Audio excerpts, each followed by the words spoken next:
welcome to another episode of the Zeelicious cooking series. In today's video, I'm going to be sharing my favorite herbs and spices to cook with.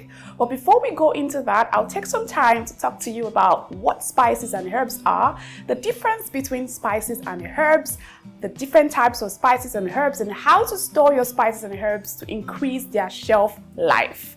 But before we go into all that, if you haven't subscribed to the Zeelicious cooking channel, what are you waiting for? We would love you to join our family so that we can grow. We're actually looking at reaching 500,000 subscribers before the end of July. And we know that we can make it happen with your help. We're almost there. So join our family, okay? And then, of course, if you like this video, do not forget to click the like button and also share with your family and friends so that they too can learn something new as well, okay? All right, so let's go right into spices and herbs.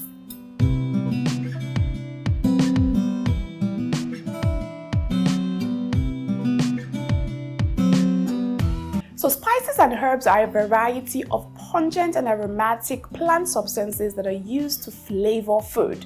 That's what we use to make all of the mouth-watering delicacies that we create on a daily basis. Spices and herbs are mostly plant-based and can be gotten from the different parts of a plant, including the stem, the bark, the roots, the leaves, the flowers, and any part basically of a plant. Now, the difference between the two is that spices are mostly gotten from the roots or the bark or the fruits of a plant, and then the herbs are gotten from the leaves or the stem or the flowers of a plant. That's just the difference between the both of them. So each spice and each herb has a unique aroma that gives it its unique flavor, and you can use a combination of spices and herbs to make a dish. Now, you can use a combination of just spices alone or a combination of just herbs alone as well to make a mouth-watering delicacy, or you can use both. A lot of people have an issue figuring out what spices pair well together or what herbs pair well together, or what spices and herbs pair well together to make a mouth-watering dish. And that's one of the reasons I'm here to help you out, just let you know what spices you can use for the different types of dishes that we usually would make in this part of the world. And I hope that this video can actually help you with that. So you may be wondering, what are the benefits of these spices and herbs apart from helping us flavor our meals, which is of course the number one benefit. Now, spices and herbs also contain lots of antioxidants and phytochemicals that are exceptionally beneficial to the human health. So spices and herbs can be classified into three main categories. We have the fresh herbs, we have the whole dried, and then we have the pre-ground. And the fresh herbs usually do not have a very long shelf life because they're fresh and they have to be used up almost immediately, maybe I think about a week after harvesting, and they have to be constantly stored in the refrigerator. The whole ground one can last up to a year or more if stored safely in a cool and a dry place. And then the ground spice can last for at least 3 months without losing its potency. And that's why my favorite way of keeping my spices especially is in its whole dried form. It's always best to buy your spices, if you can, in the whole dried form, and then once in a while maybe you blend a batch, you grind a batch that can last you a whole month, so that you are able to retain the pungent aroma or flavor for each of the spice. I'll use nutmeg for example. I prefer to buy the whole nutmeg than buy the ground one, and then whenever I want to make a dish like rice or meat or baking or whatever, I just grate the nutmeg, and then I find that the flavor is still more pungent and intact than if I had bought ground nutmeg from the markets. I hope I'm making a lot of sense. The same thing works with cinnamon, same thing works with peppercorns. It's always better to buy the peppercorns than buy the fresh, than buy the ground peppers. Does that make any sense I think it makes sense to me, right? Okay, so let's move on. So moving on now to how to properly store your spices and herbs. Like I said before, spices and herbs are directly affected by moisture, direct light, air, and heat. So when storing your spices and herbs, you have to be very mindful of these 4 factors. Again, I said moisture, air, direct light, and heat. And that's why the best way to store your spices and herbs are in clear, or it doesn't necessarily have to be clear, but I always like it when it's clear because I mean you can see the content of the jar. So that's what I'm saying, clear jars that are airtight, so that it has to have very airtight lid, and then it should be stored in a cool and a dry, and if possible a dark place. That's why it's always best to store it in a cupboard or your pantry that is usually dark, and anytime it will see light is probably when you are using it. So take note of the 4 factors again: moisture, air, direct light, and heat. Never store your spices and your herbs close to a heat source. It will literally kill its potency, and we don't want that, do we? No, we don't. So now that we have gotten that out of the way, you now know what spices and herbs are, you know how to differentiate them, you know how to store them, you know the different types and also their benefits. Let's move to the next segment, which is my top 5 favorite spices and herbs to cook with. Now, these spices and herbs are my absolute favorite, and I like to use them in almost every and anything, and literally they make my cooking super duper flavorful. So let's get right into it, shall we? So the number 1 on my list will definitely be nutmeg.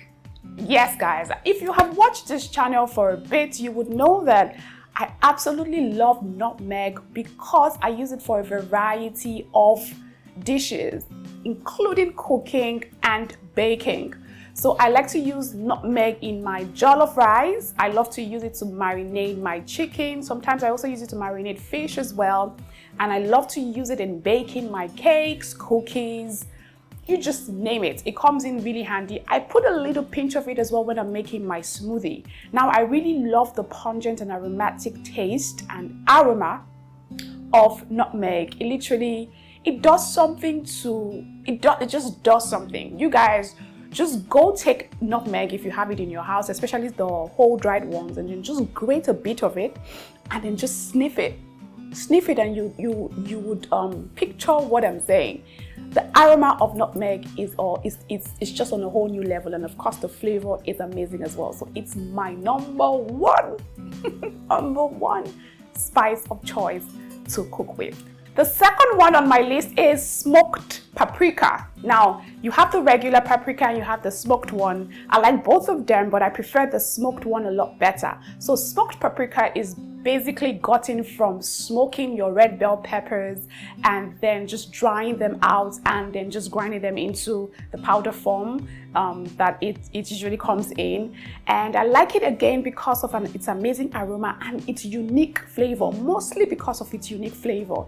It literally flavors whatever dish you cook with, use it to cook, and you can use it to cook a variety of dishes, including jollof rice, your stews, your sauces.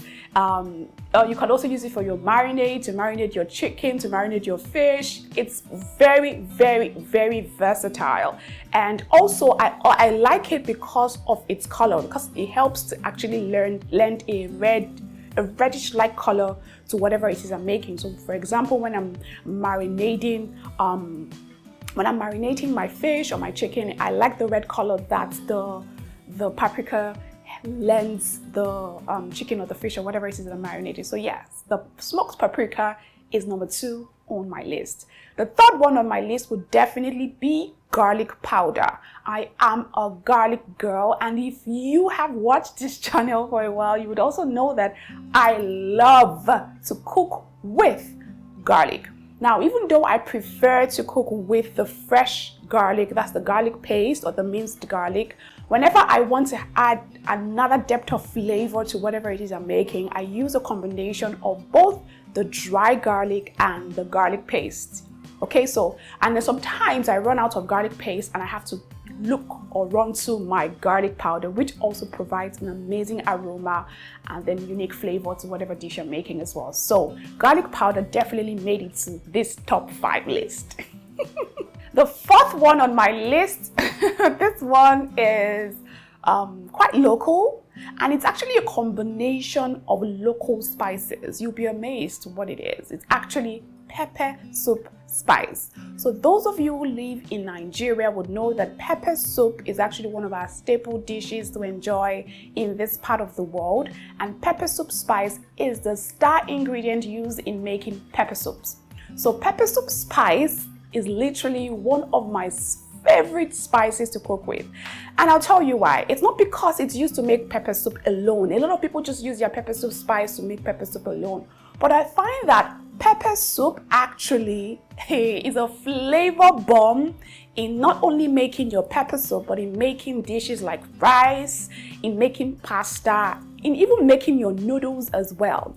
So I think I have a pepper soup jollof rice recipe on this channel. I have a pepper soup noodle recipe on this channel. If you haven't checked it out, you definitely should go and check out those recipes. And then if you haven't tried using pepper soup to make your rice and your noodles, you have literally and definitely been missing out on everything called life.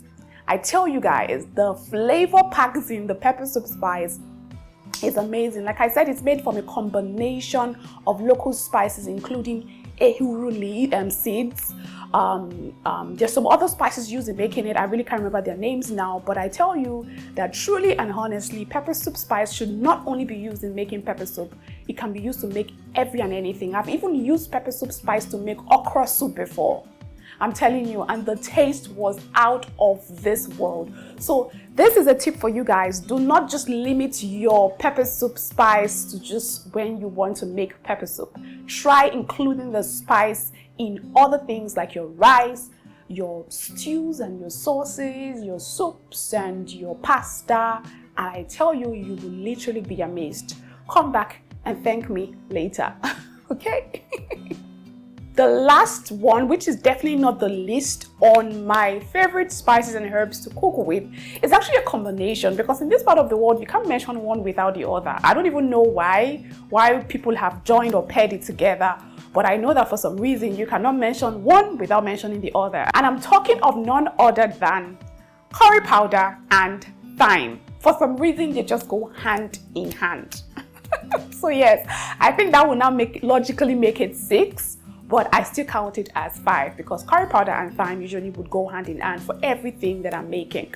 Of course, you should already know by now that I love to use curry powder and thyme as a combination of spices together in cooking so many things, from beans porridge to yam porridge to jollof rice to fried rice to pasta, name it. Even in marinating my fish, my chicken, everything I'm doing, like curry powder and thyme always would literally make it to my list. Firstly, because of its beautiful pungent, of course, its beautiful pungent aroma, and then the flavor that it adds to the dish as well. You can literally know, I can know when a meal was made with thyme especially. I definitely will know when a meal was made with thyme. The difference is always really, really, really clear. And that's why curry powder and thyme have made it to my list as well. Now, those are my top 5 favorite spices and herbs to cook with. So the next segment, we'll just talk about the basic spices and herbs that every home cook should have in their pantry as a staple. Now, these would help amplify your dishes, and I'll also tell you what to do and how to pair these spices and herbs to help you get the most flavorful dishes every and any time. Okay, so let's go right into it. Okay, so the spices and herbs that every home cook should have in their pantry as a staple would include all of the ones that I already mentioned earlier, which are my favorite ones, which is the nutmeg, smoked paprika, the garlic powder, the curry powder, and thyme, which are one together, and then of course the pepper soup spice. Now, I've also given you a little bit of a hint on how to use all of this. Now, the other spices and herbs that you should have as a pantry staple, the first one would definitely be cayenne pepper and chili pepper. Now, chili ground pepper is just the drying out some fresh peppers and then blending them together, blending them to form the ground one that you would usually see. So ground pepper is usually used to help intensify the heat of a particular dish. I know that a lot of my Nigerian brothers and sisters like their food very, very hot and spicy. Cayenne pepper and chili pepper would help you achieve that a lot, along with black pepper and white pepper. Now, black pepper not just helps with the not just helps to increase the flavor, to increase the hotness or the spiciness of a dish, it also helps with flavor as well. So if you're looking to increase the hotness and spiciness of a dish and you want flavor as well, black pepper and white pepper would be your pepper of choice. But if you just want to increase the heat, you definitely should go for cayenne pepper or chili pepper. Okay, does that make sense? All right. The next one would be cumin powder. Now, cumin powder is not very popular here, but I find that it's actually very pungent, and a little of this goes a long way. Like, if you want to use cumin powder, you have to be very mindful of the quantity you add to your dish. Now, I use cumin powder to cook a variety of dishes as well, especially when I want to substitute crayfish in a recipe. So lately I've been trying out a lot of plant-based and vegan recipes, and some of the recipes I try out usually would make with crayfish powder. But crayfish is an animal-based product which doesn't make it to the plant-based or the vegan category. So what I like to use as a substitute for crayfish in those kinds of dishes that require crayfish would be cumin powder. I find that they have almost, it's not the same, but they have almost the same flavor, similar flavor and similar aroma, and they literally help do almost the same thing in my dish. So whenever I put cumin powder in my dish as a substitute for crayfish, I really do not miss crayfish that much. That is what I've discovered. Yes, so I'd say that cumin powder is a safe substitute for crayfish in any dish, any plant-based or vegan dish that requires that we usually make with crayfish in Nigeria. Does that make any sense? But like I said before, you have to be very mindful of the quantity of cumin powder that you're using. Now, it doesn't necessarily have to be a vegan or a plant-based dish that you use cumin powder. I also use cumin powder to marinate my fish and my chicken. Sometimes just cumin powder, a little bit of salt and pepper is what I use to marinate chicken, because chicken I find is already flavorful on its own, and then I add some black pepper just to add some heat and flavor to it as well. So cumin powder is a powder that is a spice that literally can stand on its own, and with a little bit of help from other spices like pepper and then maybe salt as a seasoning, just to help amplify the taste of whatever it is you're marinating. You can also use cumin powder to make your beans, to make your pasta, to make your rice and all of that. But again, I said, be very mindful of the quantity you are adding to the dish. So cumin powder is next on the list. The next that you should have as a pantry staple will be cinnamon powder. Cinnamon sticks or cinnamon powder. So cinnamon is used in a variety of dishes as well, but mostly for baking. I like to use cinnamon when I'm baking my cakes, my cookies, and cinnamon and nutmeg I find go very well together. Cinnamon can also be used when you're making your oats and your cereals, and it can also be used when you're making your smoothies as well. So cinnamon is this very it's pungent, it's quite pungent, and it has a feature of being pungent and mild at the same time. Maybe it depends on the quantity that you're using, but I love its very rich and flavorful aroma. Like, it literally hits everywhere when you add cinnamon. And it also has this spicy kick to it. There's just something very unique about cinnamon, and I use it a whole lot. It has a lot of health benefits as well. So if you can just take some time and just go to Google and find out the health benefits of cinnamon, especially for weight loss and some other things, you'll be amazed at what cinnamon does. So yeah, cinnamon is definitely a staple that you should have in your pantry. So the next on my list would definitely be onion powder, and I like to use onion powder mostly for marinating.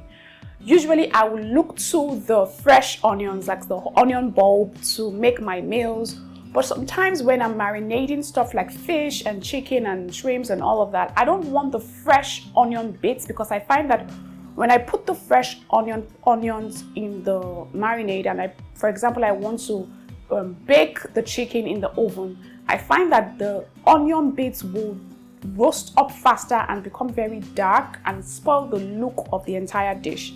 So because of that, I avoid putting fresh onion dices in my marinade, and I tend to the onion powder. Now, onion powder is just like you have your garlic powder and your ginger powder, and I use mine for marinating strictly. Although sometimes when I don't have onions in my house and I want to make a dish that requires onions, I tend to turn to the onion powder as well. And like I said, onion powder works really well with ginger powder, and it works very well with garlic powder as well. So if you want to marinate, you can use the combination of the three to marinate whatever it is that you're marinating. So onion powder should definitely make it to your pantry staple.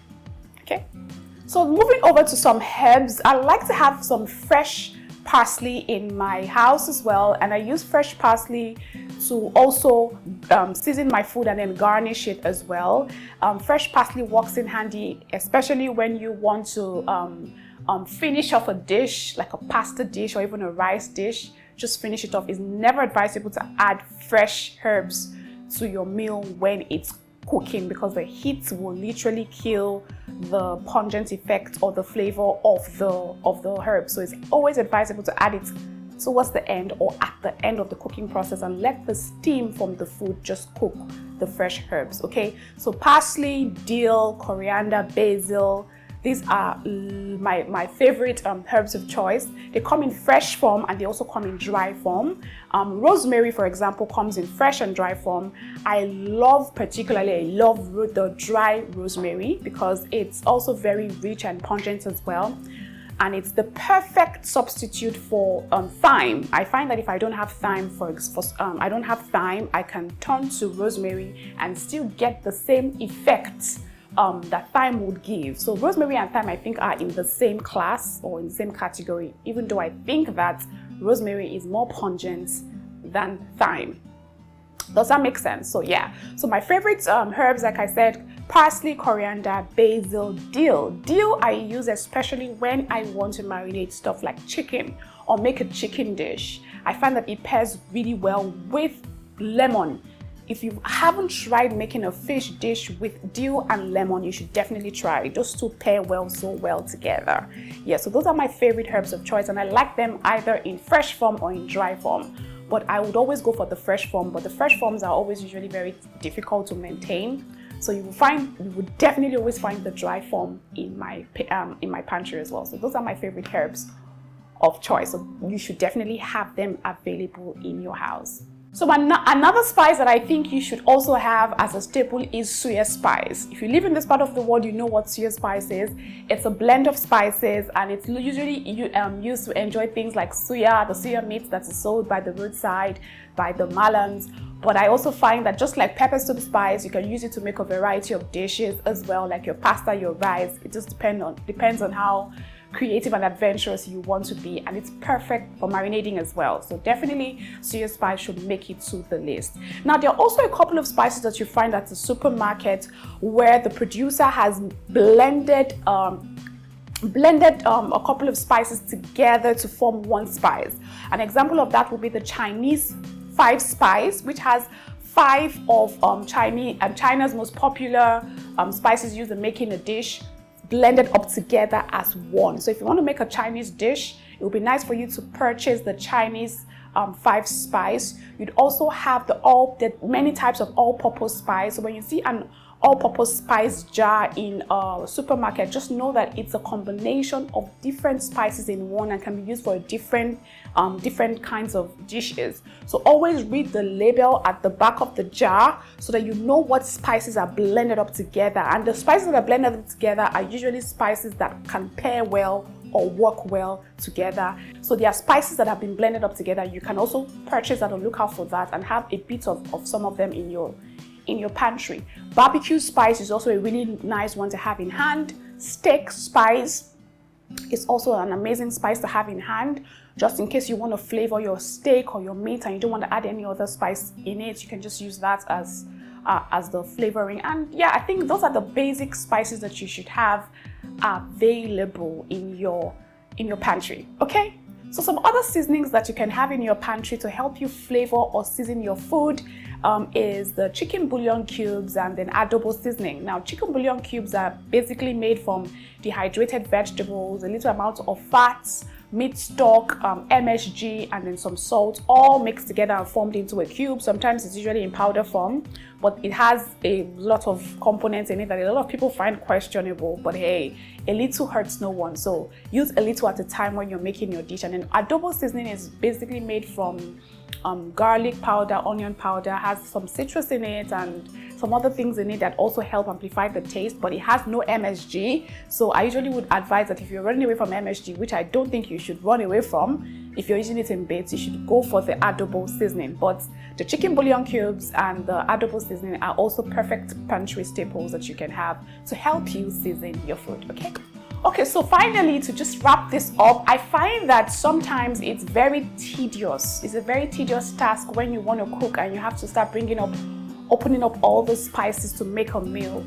So on this channel, I've uploaded a video where I blended up some spices together, and I call it my all-purpose spice. So in this blend, you can use the blend to make everything, just like the name says, it's an all-purpose spice. You can use the blend to make whatsoever it is that you want to create, so that it will literally eliminate the opening of too many jars, which is very time consuming when you're making a dish. So I would advise that you don't necessarily have to use my combination. You can make a combination of your favorite ones. Just identify your favorite spices and herbs, put them together in a blender, blend them up into one form, and blend enough to last you for maybe 2 weeks or up to a month, and then just store them in the fridge. And whenever you want to make a meal, all you'll be opening is just one jar, and you still have a rich amount of flavor. Okay, so yeah, I hope that this video has answered all of your questions about spices and herbs, and if you have any more questions, you can leave them in the comment section down below, and I'll definitely answer each and every one of them. And if there's any other spice and herb you think that I may have left out in this video and you think that I should have it as a staple, then please feel free to suggest it in the comment section so that all of us can learn as we go, okay? All right, guys, I'll see you next time with another video. Until then, it's me, the Queen of Fun and Fast Cooking, signing out right now. Take care, guys.